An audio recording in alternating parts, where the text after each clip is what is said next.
It started with the smell. That sour, lingering, gut-twisting stench that hits you before you even fully open the bathroom door. You know the kind. The one that warns you someone didn't just use the toilet, they committed a crime in there. And for me, that smell meant only one thing. My stepfather had struck again. I stood there one morning, half awake before school, staring at a toilet bowl full of yesterday's regrets. Hair covering the sink like a shedding animal had bathed there, a wet bath mat soaked in who knows what, and pee stains sprayed across the seat like he was marking territory. And every single day I cleaned it, because no one else would. I felt my jaw clench so tight a headache pulsed behind my eye. The back of my neck heated, and my chest tightened in that familiar, suffocating frustration. I didn't say anything, not at first. I just swallowed it, like I had been swallowing it for months. But that morning, staring at the mess, something inside me snapped. Before I tell you what I did, make sure you like this video, subscribe, and hit that bell. If you've ever had to deal with someone who treats you like a maid, someone who takes advantage of your silence, someone whose actions make you feel invisible, then stick around, because this is the story where justice gets served exactly the way it should. Anyway, my stepfather wasn't just messy, he was disgusting. It was almost impressive how one man could destroy a bathroom so thoroughly and so consistently. He'd shave and leave enough hair behind to build a small wig. He'd take a bath, then walk out like he'd been lifted by angels, because he sure didn't drain the water or wipe anything down. And the toilet, well, let's just say flushing was apparently optional for him. I tried everything. I asked nicely. I begged my mom to talk to him. I even tried leaving notes, but every attempt was ignored, dismissed, or laughed off. He'd say things like, "Relax, it's just a bathroom," or "Stop acting like a princess." Funny how the people who contribute the least always act the most entitled. I was tired of waking up early just to make the bathroom usable.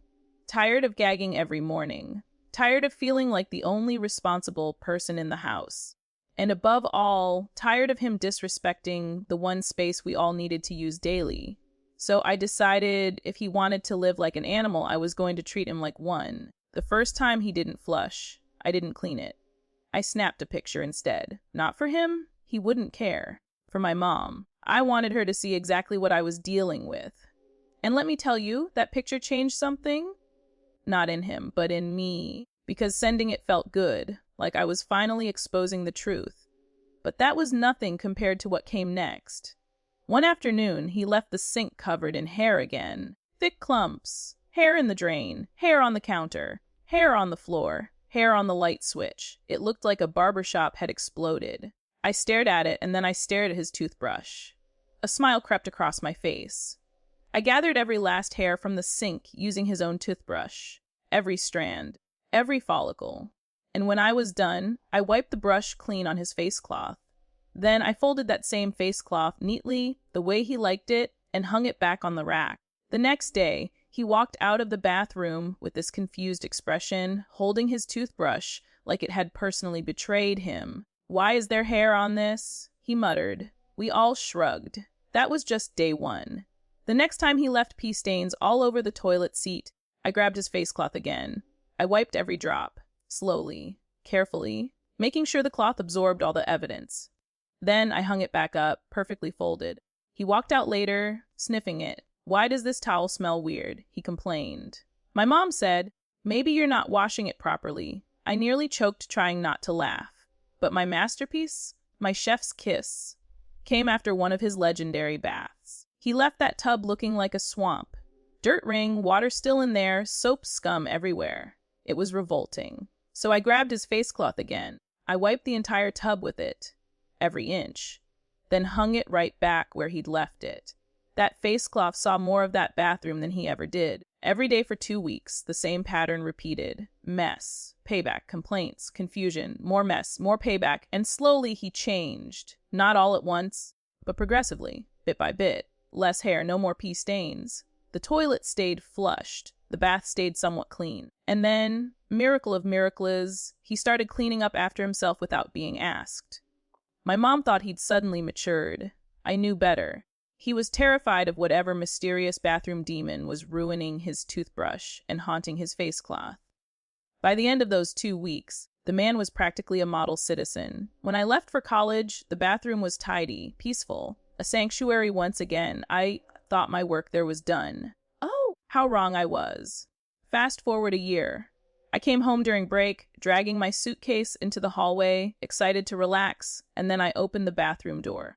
It felt like deity vu. The same stains, the same hair, the same swamp water bathtub. He had reverted completely. My eye twitched. My soul left my body for a moment. I swear I heard boss-level music playing in the distance. He had forgotten his training. Well, good thing I hadn't forgotten mine. I stood there, arms crossed, staring at the carnage, and I just whispered to myself, round 2. But this time I had experience. I had discipline. I had imagination. His toothbrush. Let's just say it's about to meet every new mess he creates, personally.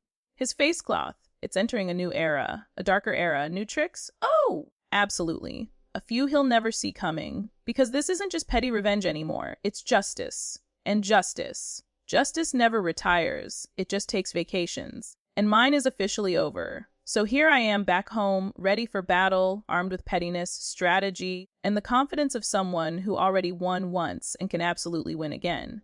The funny thing is, he has no idea. He still wakes up every morning confused by the mysterious forces of cleanliness that punish him. Still wondering why his toothbrush sometimes smells strange. Still asking aloud why his facecloth doesn't smell like fabric softener anymore. And I'm standing right there, pretending to be just as baffled. The best revenge is the kind people don't even know is revenge. They just change. And he will. Oh, he will. Because people like him don't learn from talking. They learn from consequences, from accountability, from facing the results of their own actions. And if he wants to make the bathroom a battlefield again, then I will gladly be the commander.